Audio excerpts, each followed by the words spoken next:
Hello ನಮಸ್ತೆ. ನಾನು ನಿಮ್ಮ ಸ್ನೇಹ ವಿಜಯ್ ಕುಮಾರ್. ನಾನು ಒನ್ಸ್ ಅಪಾನ್ ಅ ಟೈಮ್ ಊರಿಗೆ ಹೋದಾಗ ತುಂಬ ಬೋರ್ ಆಗ್ತಿತ್ತು. ನಮ್ಮ ಬೆಂಗಳೂರಲ್ಲಿ ಇದ್ದು ಎಲ್ಲಿಗೂ ಹೋಗಿಲ್ಲ ಅಂತ ಅಂದ್ಬಿಟ್ಟು ನಮ್ಮ ಅಣ್ಣನ ಎಲ್ಲಿಗಾದ್ರೂ ಹೊರಗಡೆ ಕರ್ಕೊಂಡು ಹೋಗು ಅಂತ ಹೇಳಿದೆ. ಸೊ ನಾವು ಅಲ್ಲೇ ಹಾಸನ ಪಕ್ಕದಲ್ಲಿರೋ ಮಾವಿನಕೆರೆ ಬೆಟ್ಟಕ್ಕೆ ಹೋಗೋಣ ಅಂತ ಡಿಸೈಡ್ ಆಗಿ ಹೊರಟ್ವಿ. ಈ ವಿಡಿಯೋನ ನೋಡೋಕ್ಕಿಂತ ಮುಂಚೆ ಯಾರ್ಯಾರು ಸಬ್ಸ್ಕ್ರೈಬ್ ಮಾಡಿದೆ ವಿಡಿಯೋನ ನೋಡ್ತಾ ಇದ್ದೀರಾ, ದಯವಿಟ್ಟು ಸಬ್ಸ್ಕ್ರೈಬ್ ಮಾಡ್ಕೊಳ್ಳಿ, ಹಾಗೆ ಲೈಕ್ನ ಕೊಡಿ, ಹಾಗೆ ನಿಮ್ಮ ಫ್ರೆಂಡ್ಸ್ಗೂ ಕೂಡ ಶೇರ್ ಮಾಡಿ. ಬನ್ನಿ ನೋಡೋಣ. ಅಂಟಿ ಥರ ಕಾಣಿಸ್ಬಿಟ್ಲಾ? ಯಾವ್ದಾದ್ರೂ ಸಖತ್ತಾಗಿರೋ ಹುಡುಗಿ ಬರಮ್ಮ, ನಮ್ಮ ಅಣ್ಣ ನೋಡ್ಬೇಕಂತೆ.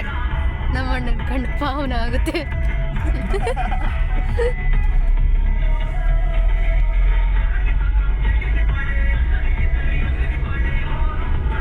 ಬೆಂಗಳೂರಿಗೆ ಹೋದಾಗಿಂದ ಎಲ್ಲೂ ಹೋಗಿಲ್ಲ ಅಣ್ಣ.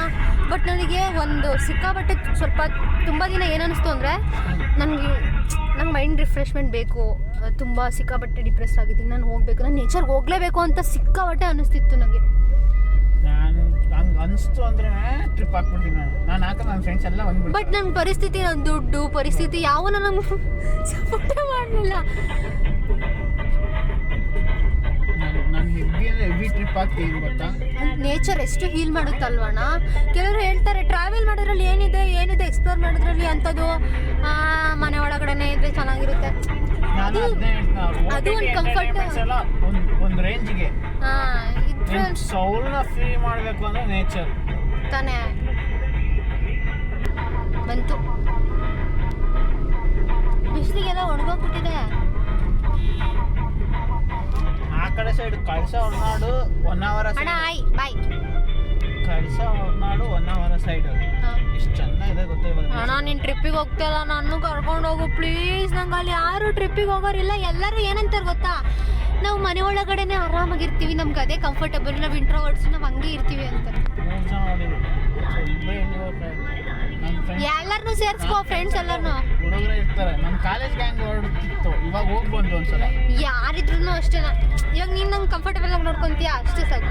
ಇವಾಗ ಹೋದ್ರೆ ನೋಡಿ ಯಾವುದೋ ಹುಡುಗಿ ಇದ್ದಾಳೆ. ಕೊನೆಗೂ ನಾವು ಮಾತಾಡ್ಕೊಂಡು ಹರಟೆ ಹೊಡ್ಕೊಂಡು ಟೆಂಪಲ್ನ ರೀಚ್ ಆದ್ವಿ. ಆ್ಯಂಡ್ ಒಳಗಡೆ ಹೋದರೆ ಇಲ್ಲಿ ಗುಹೆ ಒಳಗಡೆ ದೇವರಿದೆ, ರಂಗನಾಥ ಸ್ವಾಮಿ ಅಂತ ಅಂದ್ಬಿಟ್ಟು. ತುಂಬ ಪವರ್ಫುಲ್ ಇದೆ ಆ್ಯಂಡ್ ತುಂಬ ಅಂದರೆ ತುಂಬ ಡಿಫ್ರೆಂಟಾಗಿದೆ ಈ ಟೆಂಪಲ್ ನೋಡಲಿಕ್ಕೆ. ತುಂಬ ಗುಹೆ ಥರ ಬಂಡೆಕಲ್ಲು ಮಧ್ಯದಲ್ಲಿ ದೇವರಿರೋ ಥರ ಎಲ್ಲ. ಒಂದು ಸಲ ವಿಸಿಟ್ ಮಾಡಿ ಯಾರ್ಯಾರಿದ್ದೀರಾ, ಅಕಸ್ಮಾತ್ ಯಾರು ಹಾಸನ ಕಡೆ ಎಲ್ಲ ಟ್ರಿಪ್ಪಿಗಂತ ಹೋಗ್ತಾ ಇರ್ತೀರಾ, ಅವ್ರು ಒಂದು ಸಲ ಇಲ್ಲಿ ನೀವು ವಿಸಿಟ್ ಮಾಡ್ಬೋದು, ನಿಮ್ಗೆ ಒಳ್ಳೆ ಎಕ್ಸ್ಪೀರಿಯನ್ಸ್ ಸಿಗುತ್ತೆ.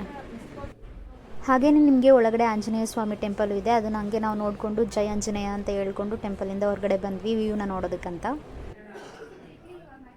ಈ ಟೆಂಪಲ್ ಬಂದುಬಿಟ್ಟು ಹಾಸನ ಸಿಟಿಯಿಂದ 24 ಕಿಲೋಮೀಟರ್ ದೂರದಲ್ಲಿರುವಂಥ ಹಳೆ ಕೋಟೆ ವಿಲೇಜಲ್ಲಿ ಮಾವಿನಕೆರೆ ಬೆಟ್ಟ ಅಂತ ಇದೆ, ಆ ಬೆಟ್ಟದ ಮೇಲೆ ಇರೋದು.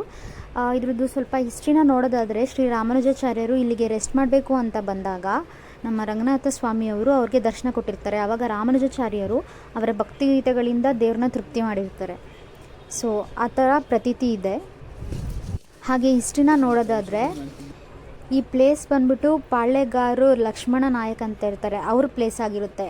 ಏನಂತಂದರೆ ಒಂದಿನ ಅವರು ಅಬ್ಸರ್ವ್ ಮಾಡ್ತಾರೆ, ಹಸು ಯಾವಾಗ್ಲೂ ಹಾಲು ಖಾಲಿ ಮಾಡ್ಕೊಂಡು ಬೆಟ್ಟದ ಮೇಲೆ ಹಾಲು ಖಾಲಿ ಮಾಡ್ಕೊಂಡು ಕೆಳಗಡೆ ಬರ್ತಾ ಇರುತ್ತೆ. ಸೊ ಅವ್ರಿಗೆ ಆಶ್ಚರ್ಯ ಆಗುತ್ತೆ, ಏನಕ್ಕೆ ಹಾಲೇ ಇರಲ್ವಲ್ಲ ಹಸುದಲ್ಲಿ, ಏನಾಯಿತು ಅಂತ ಅಂದ್ಬಿಟ್ಟು ಅವ್ರು ಒಂದಿನ ಫಾಲೋ ಮಾಡಿಬಿಟ್ಟು ನೋಡಿದಾಗ ಹಸು ಇವಾಗ ದೇವ್ರಂತ ನಾವು ಪೂಜೆ ಮಾಡ್ತಾ ಇದ್ದೀವಲ್ಲ, ಆ ಕಲ್ಲಿನ ಮೇಲೆ ಹಾಲನ್ನ ಎಲ್ಲ ಹಾಕ್ಬಿಟ್ಟು ಹಾಲನ್ನ ಅಭಿಷೇಕ ಮಾಡ್ತಾ ಇರುತ್ತೆ. ಸೊ ಅದನ್ನು ನೋಡಿ ಅದರಿಂದ ಸ್ಟಾರ್ಟ್ ಮಾಡ್ತಾರೆ ಇಲ್ಲಿ ಪೂಜೆ ಎಲ್ಲ ಮಾಡೋದಕ್ಕೋಸ್ಕರ. ಇದು ನಮ್ಮ ಹಿಸ್ಟ್ರಿ. ಈ ಪ್ಲೇಸು ತುಂಬ ರಿಫ್ರೆಶ್ಮೆಂಟ್ನ ಕೊಡುತ್ತೆ. ನೀವು ಮೇಲ್ಗಡೆ ನಿಂತ್ಕೊಂಡು ಸುತ್ತ ಹಳ್ಳಿನೆಲ್ಲ ನೋಡ್ಬೋದು, ಆ್ಯಂಡ್ ಅಲ್ಲಿ ವ್ಯವಸಾಯ ಮಾಡೋ ಪ್ಲೇಸಸ್ನ ನೋಡ್ಬೋದು. ಎದುರುಗಡೆ ನಿಮಗೆ ವಿಂಡ್ ಮಿಲ್ಸು ಕೂಡ ಕಾಣಿಸುತ್ತೆ, ಅದನ್ನು ಕೂಡ ನೋಡ್ಬೋದು. ಆ್ಯಂಡ್ ಪಕ್ಕದಲ್ಲಿ ನಿಮಗೆ ಹೇಮಾವತಿ ನದಿ ಹರಿತಾ ಇರೋದು ಕೂಡ ಕಾಣಿಸುತ್ತೆ. ಸಕ್ಕತ್ತಾಗಿದೆ ವ್ಯೂ ಮಾತ್ರ. ಒಂದ್ಸಲ ವಿಸಿಟ್ ಮಾಡಿ ನೋಡಿ. ಈ ಪ್ಲೇಸ್ ನಿಮಗೆ ಇಷ್ಟ ಆಗಿದ್ರೆ ಒಂದ್ಸಲ ವಿಸಿಟ್ ಮಾಡಿ. ಹಾಗೆ ನನ್ನನ್ನು ಸಬ್ಸ್ಕ್ರೈಬ್ ಮಾಡೋದನ್ನು ಮರಿಬೇಡಿ, ಸಪೋರ್ಟ್ ಮಾಡೋದನ್ನು ಮರಿಬೇಡಿ. Thank you.